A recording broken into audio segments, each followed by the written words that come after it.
Ya. Assalamualaikum, Abah. Mau Waalaikumsalam. nanya dong.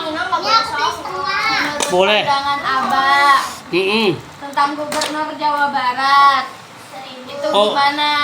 Oh, gitu. Masuk gubernur yang kompeten atau enggak? Oh, kalau dia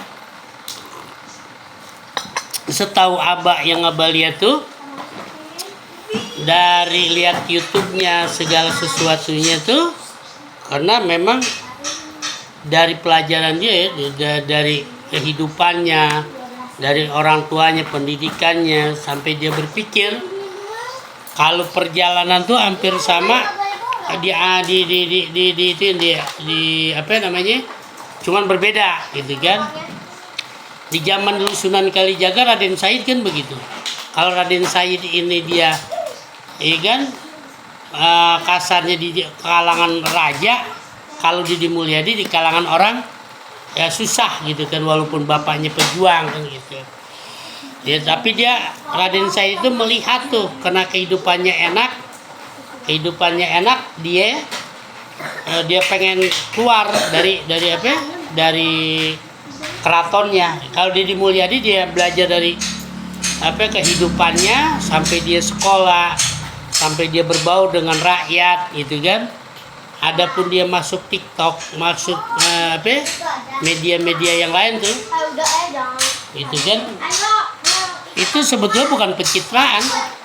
Emang dia mau cari daya pikir dia nih, kalau pandangan Abah nih, pengen cari income. Dari dapat income itu, dia jadi karyawan TikTok atau media yang lain, dia dapat gaji buat ngebagi rakyatnya, gitu loh.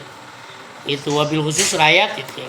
Sampai dia jadi bupati, sampai dia jadi ini, itu jerih payah dia, keras dia.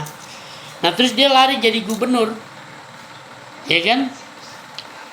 Ada satu kasus yang dia tangani itu waktu itu, kasus apa yang masuk film? Hah? Pina gitu kan, untungnya dimasukin film.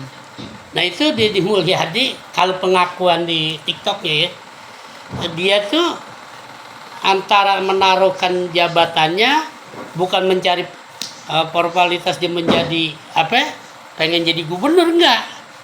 Itu loh, karena kalau kita lihat di pandangan videonya itu, dia ada perkataan seorang pemimpin Prabowo mengatakan kan gitu, kalau kita bisa ngebantu orang banyak, kita bantu sedikit kan gitu.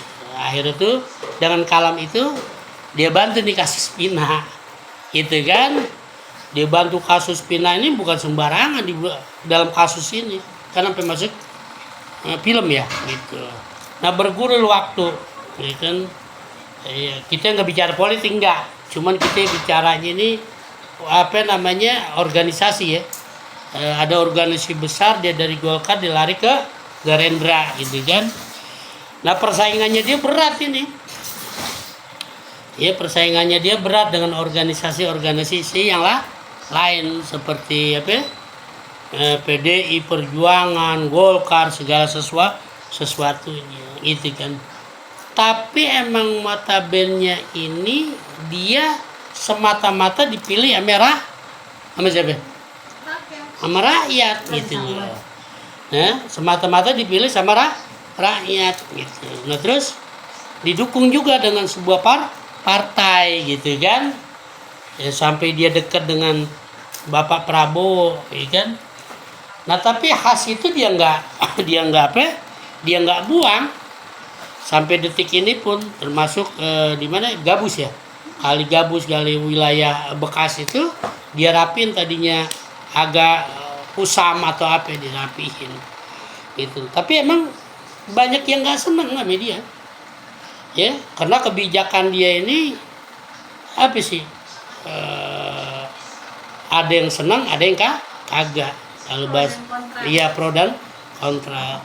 Tapi dari sekian yang kita lihat gubernur, Abah baru lihat ini gubernur yang ngetop itu adalah si Didi Mulyadi gitu. Sampai ada persaing dia tuh dari partai Wong Cilik tuh, PDI Perjuangan, seakan-akan dia sakit hati gitu kan. Seakan-akan dia sakit hati kebijakan bahwa dia anggota dewan gak diajak.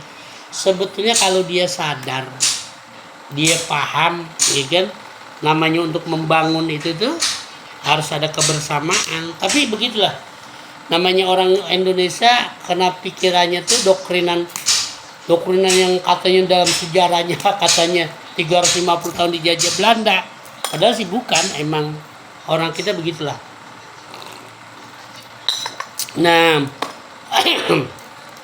sampai dia paham tuh tentang pondok pesantren, yayasan kan gitu kan. Ya, sampai sekarang bukan dia bekukan, dia tidak mau, enggak, tapi sama dia dipilih biar ada pemerataan. Cuman kan kadang-kadang karena orang cari duitnya di situ ya, jadi ada rasa was-was, ketakutan gitu kan.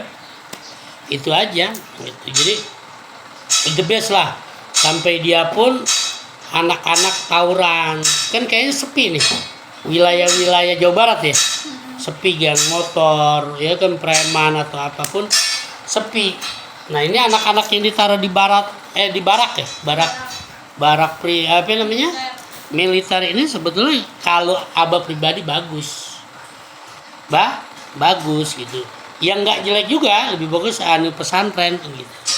Itu jadi istiqomah, mudah-mudahan Deddy Mulyadi istiqomah. Adapun ini serangan dia Abah cuman pandangan doang nih, serangan dia dari yang wujud sampai yang gak wujud, ya kan, dari yang dapat fitnahan sampai dapat bulian. Itulah seorang pemimpin yang sukses kalau dia istiqomah sama rakyatnya. Mantap, lanjutkan, teruskan perjuanganmu wahai Deddy Mulyadi ya, itu kan mantep. Biar duda tapi keren dia, biar duda keren. Iya, jadi duda keren, banyak yang ngincer nih, iya kan.